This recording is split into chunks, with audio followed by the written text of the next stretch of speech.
এই যে অ্যাডভোকেট শহীদ সাইফুল ইসলাম আলিফ মারা গেল, আল্লাহ তাআলা তার জান্নাতবাসী করুন। আমি নাম নিতে চাই না, বাংলাদেশের বহুত বড় বড় পলিটিক্যাল পার্টি আছে যারা অন্তত এই ইস্যুতে জাতীয় ঐক্য গড়ে ফ্যাসিবাদ আর হিন্দুত্ববাদের কফিনে শেষ পেরেক ঠুকতে পারত এবং ইন্ডিয়ার আধিপত্যবাদ আর আগ্রাসনবাদের কোমর ভেঙে দিতে পারত। এবং তারা যদি এই ইস্যুতে শক্ত অবস্থান নিত, গোটা বাংলাদেশ তাদের পাশে গিয়ে দাঁড়াতো।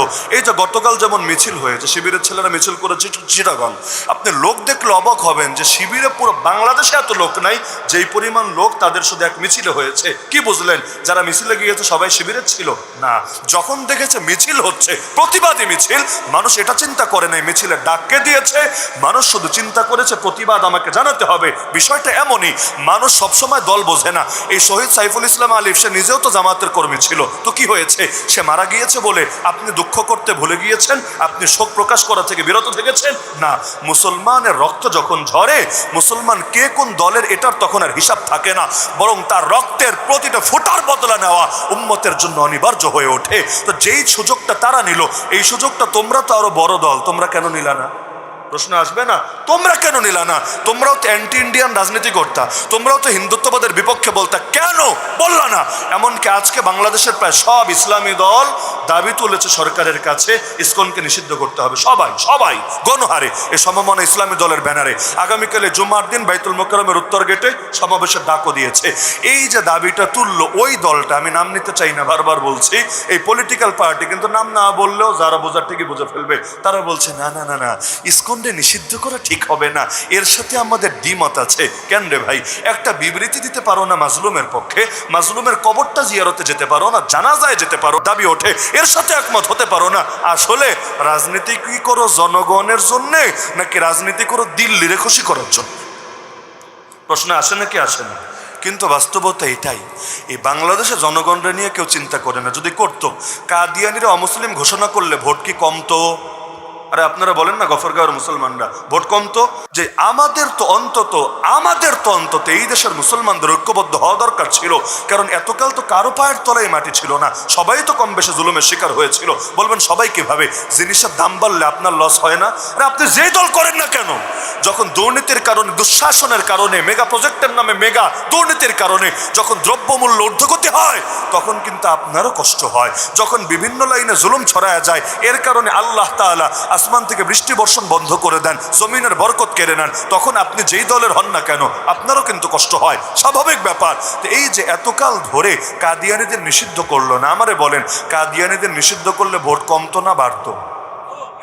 আপনাদের কি ধারণা কমতো না বাড়তো? নিষিদ্ধ করলো না কেন? পুরো বাংলাদেশ খুঁজলে কয় লাখ কাদিয়ানি পাওয়া যাবে? কয় লাখ? মোট নাগরিকের 1% তো পাওয়া যাবে না। তা নিষিদ্ধ করে না কেন?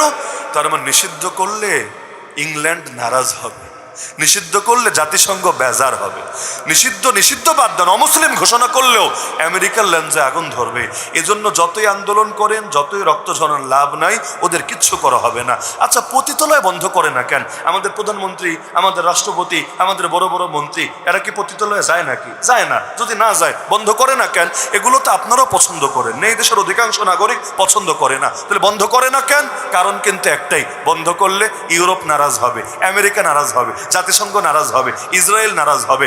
এই হিন্দুত্ববাদের গলায় লাগাম পরায় না কেন? মূল কারণ কি? দিল্লি নারাজ হবে। তার মানে সব জায়গায় এই দেশের মানুষকে খুশি করার চাইতে ওদেরকে খুশি করার গরজ বেশি অনুভব করে। এখান থেকে বুঝতে বাকি থাকে না, যদিও তারা দেশ আর জনগণের কথা বলে, বাস্তবে এগুলো ভণ্ডামি ছাড়া কিচ্ছু না। তাহলে সুতরাং মুসলমানকে দ্বীনের ব্যাপারে কোয়ালিটি সম্পন্ন হতে হবে। 1 নম্বর কাজ, প্রত্যেকে নিজের ঈমানের শূন্যতা পূরণের চেষ্টা করেন, যাতে করে এই মুহূর্তে মরণ আসলেও সুন্দর মরণ হয়। এমন যাতে না হয় আফসোস নিয়ে মরতে হয়, হায় আল্লাহ আর কয়টা মিনিট টাইম দিতে তওবা করতাম, আর কয়টা মিনিট টাইম দিতা আমি শুধরে নিতাম। 1 নম্বর কাজ, ঈমানের কোয়ালিটি বাড়ান। 2 নম্বর কাজ, ঐক্য কায়েমের চেষ্টা করেন। ঐক্যের দরকার আছে নাকি নাই? ঐক্য ছাড়া কার মোকাবেলা করতে পারবেন না? নাস্তিকের পারবেন না, কাদিয়ানির পারবেন না, হিজবুত তাওহীদের পারবেন না, আহলে কোরআনের পারবেন, কারো পারবেন না। দেখেন না, আমরা লাখ লাখ লাখ লোক জমা করে ফেলতে পারি মুহূর্তে, ওদের লোক হয়তো আমাদের 10 ভাগের 1 ভাগও হবে না, কিন্তু তলে তলে এমন 2টা 4টা পিন মাইরা রাখে জায়গা মতো, এই লাখ লাখ লোক মিলাও পিনদারে টাই না ছোটানো যায় না। আমরা ভাবি মাইক দিয়া খুমকি দিলে সব মনে হয় খতম হবে, কিন্তু আমরা জানি না ওরা আন্ডার টেবিলের তলে এমন কিছু গুটি চাল দিয়ে রেখেছে, উপর দিয়ে যতই মাইকিং করেন না কেন লাভ হবে না।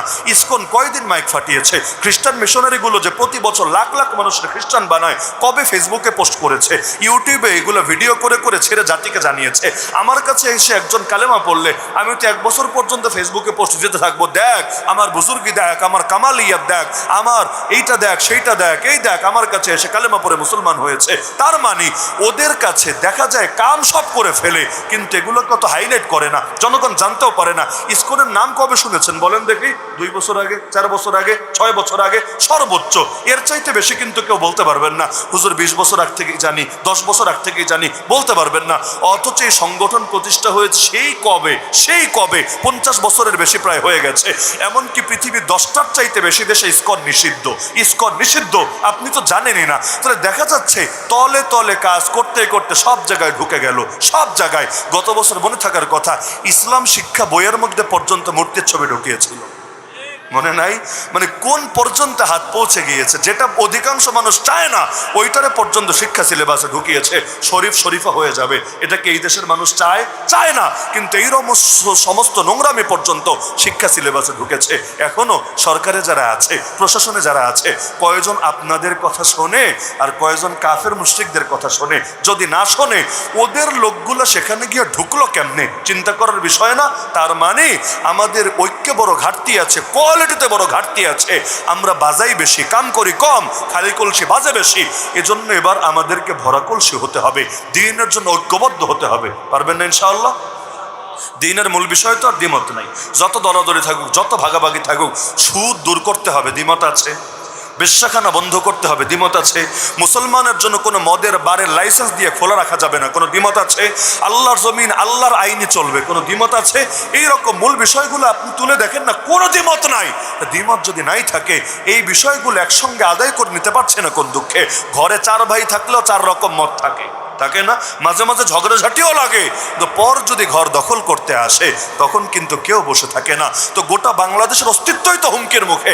হায়দ্রাবাদকে গিলে খেয়েছে, সিকিমকে গিলে খেয়েছে, কাশ্মীরের স্বাধীনতাকে কেড়ে নিয়েছে, এবার এই সোনার বাংলারে পর্যন্ত গিলে খাওয়ার দুঃস্বপ্ন দেখছে। আর গিলে যদি খেতে নাও পারে, নিজেদের দালালদেরকে দিয়ে দখলে রাখার, পক্ষে রাখার চেষ্টা চালাচ্ছে।